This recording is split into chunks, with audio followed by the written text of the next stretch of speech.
ایران اسرائیل جنگ کے تناظر میں ترک شہر استنبول میں OIC وزرائے خارجہ کا اجلاس جاری ہے۔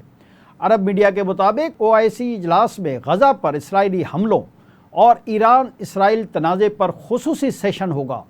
عرب میڈیا کے مطابق ایرانی وزیر خارجہ عباس عراقچی اجلاس میں موجود ہیں۔ اجلاس میں مختلف ممالک کے 40 سے زائد سفارتکار بھی شریک ہیں۔ اجلاس میں پاکستانی اور ایرانی وزیر خارجہ ایک دوسرے کے برابر میں بیٹھے ہیں۔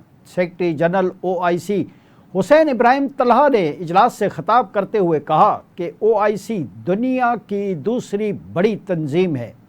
ایران اسرائیل تنازع کا پرامن حل تلاش کیا جانا چاہیے۔ انہوں نے کہا کہ ایران پر اسرائیلی حملے کی شدید الفاظ میں مذمت کرتے ہیں۔ ایران اور غزہ پر اسرائیلی جارحیت ناقابل قبول ہے۔ اسرائیل اور ایران کے درمیان جنگ اب ختم ہونی چاہیے۔ سیکرٹری جنرل OIC نے کہا کہ اقوام متحدہ کی قراردادوں کے مطابق ہر ملک کو اپنے دفاع کا حق حاصل ہے۔ مذاکرات کے ذریعے تنازعات کا حل تلاش کیا جائے۔ موجودہ حالات میں اتحاد بین المسلمین ناگزیر ہے۔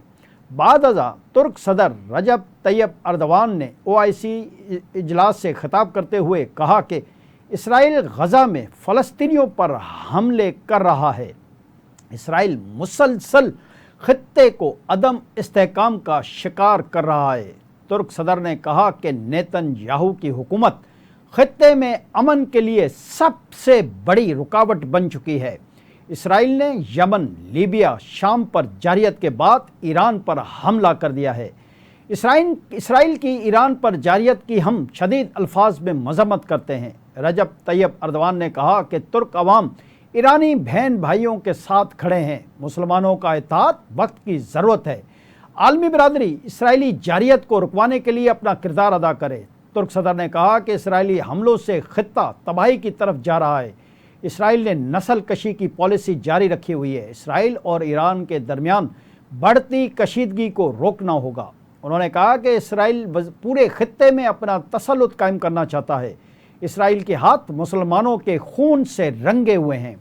اجلاس شروع ہونے سے قبل میڈیا سے گفتگو کرتے ہوئے ایرانی وزیر خارجہ عباس عراقچی نے کہا کہ جارحیت کے خلاف دفاع کا حق حاصل ہے۔ اسرائیل نے 15 جون کو ہونے والے مذاکرات سے 2 روز قبل ایران پر حملہ کر دیا۔ ایرانی وزیر خارجہ نے کہا کہ اسرائیلی حملے سے ظاہر ہے کہ وہ سفارتکاری کے خلاف ہے۔ ایران کے خلاف اسرائیلی جارحیت میں امریکہ بھی اس کے ساتھ شامل ہے۔ انہوں نے کہا کہ امریکہ کی براہ راست اس جارحیت میں شمولیت سب کے لیے خطرناک ہوگی۔